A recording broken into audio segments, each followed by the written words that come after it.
Hello Facebook guys, আপনার দর্শকদের video বানাইতেছি। দেখেন সূর্যের আমন্ত্রণা তো লাল কিরকম একটা পরিবেশ সৌন্দর্য একটা বৃদ্ধি করছে।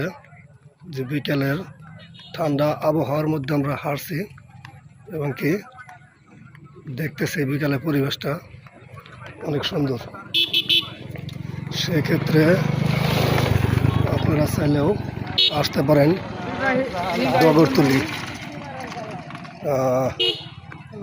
ডগরতুলি অনেক সুন্দর একটা পরিবেশ। দেখেন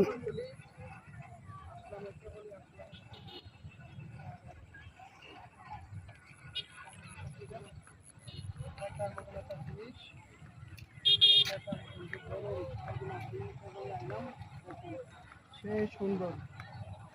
এক সপ্তাহ আগেও আয়া গেছি, পানি ছিল না। এই যে এখন পানি ভরে দিতে আছে, বর্ষাকাল হইতে আছে। দেখেন